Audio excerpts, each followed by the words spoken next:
Next up, a huge bit of news in the world of MMA. Second guy, pretty much, who's cut from the same cloth. As the previous guy we talked about on the Podcage podcast. Mark the Hammer Coleman, the godfather of ground and pound, has retired. Sort of officially. I mean, he really hasn't been a super active fighter in recent years. So, give me your thoughts on the Hammer. You know, the Godfather ground and pound. I mean, he's won the UFC belt. He won Grand Prix. So, I mean, he really established himself back in the early days as being one of the top fighters in the world, and it was interesting because when he released that he was retiring, he just wished he could have gone back and done more by giving more, and I kind of thought that was interesting because he was saying he didn't give it at all, and he didn't give it what he could. But to me, man, he was one of the pioneers of this sport. I mean, he's won. I mean, he's beat some notable guys. I mean, he was in there. He's won the Grand Prix, won the UFC belt. So, I mean, I don't know much more what he could have done besides, being your typical athlete. You always think you could have done more, right? You think I should have done this or I should have done that.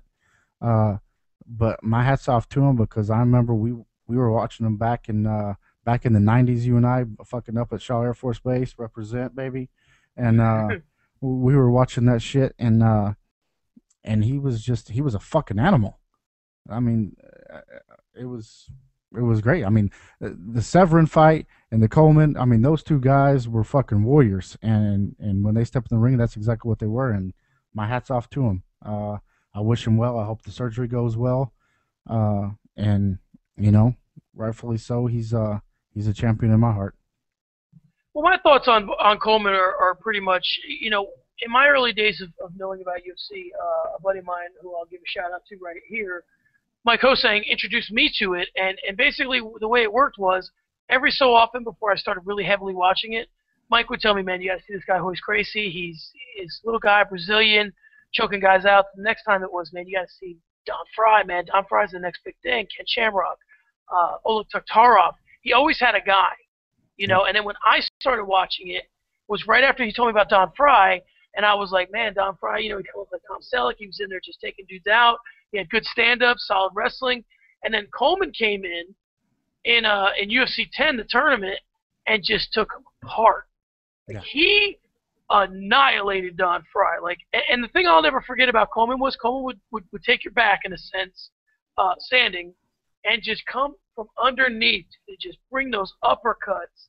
And it's funny because the lasting images that I have of Coleman are his uppercuts to Fry, when Pete Williams kicked him in the head when I thought he was one of the best fighters in the world. He had lost to Maurice Smith. Pete Williams kicked him in the head.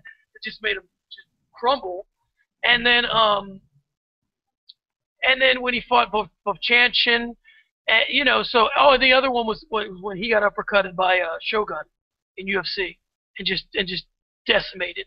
So those are my lasting images. And it was funny that it was like, you live by the sword, you die by the sword. When Coleman took those uppercuts to Shogun, it was almost like, man, you kind of met the guy who's throwing uppercuts like you used to, and it's taking you out. But I mean, talking about Mark Coleman, you have to really respect that the guy really had, two acts in his play. Where not a lot of people get that. He had he was an originator in UFC, and then once people had pretty much written him off, I mean, he lost to Maurice Smith, Pete Williams, Pedro Hizzo, all back-to-back in UFC. Then he went over to Pride, lost his first fight in Pride, and you're like thinking, okay, the guy's finished, and then he wins the Grand Prix. Yeah.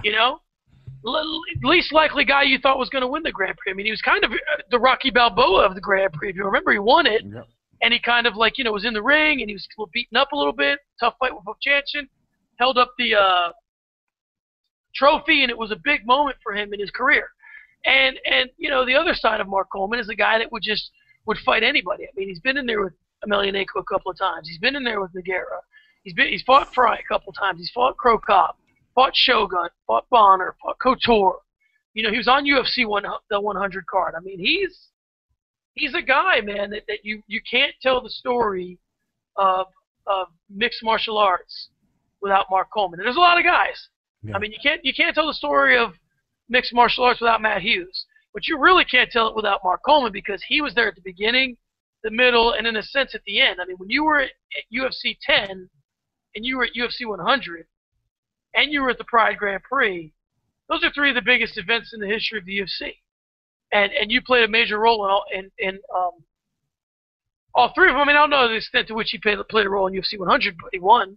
So he really, man, he fought everybody that you would ever want him to fight, and yeah, he's a Hall of Famer. He's a pioneer, and it's tough that now that he's retiring, a lot of stuff's coming out that his gym's kind of falling apart, and that doesn't really exist too much anymore. I mean, somebody I can't. Are we gonna see Randy Couture go to his gym and pump it up a little bit? You think that he's gonna be the first MMA rescue on Randy Couture's MMA rescue show? He might be. They have a history, and yeah. It'd be very interesting to see. So, again, I don't want to focus on the latter part of his career where he became a punching bag, but his career spanned a long time, man. To fight Couture in 2010, and to fight in like UFC 8. I mean, that's a long career. Yeah, that's crazy shit, man. I actually met Mark Coleman once, man. I met him in Mandalay Bay, and good guy. He took a picture with me. Funny story about him was, I don't know what he's listed at, height-wise. Here's what I do know.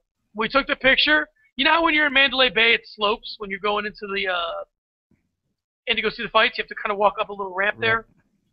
He made sure that he was on the high end of the ramp. We'll leave it that way. When we took the picture, I started on the high end of the ramp, so and we had to switch, and I was on the low end of the ramp, and he was on the high. So I always thought they listed him at 6 foot or so, but he's probably closer to my height, maybe a little shorter. But tough guy, man, tough as nails.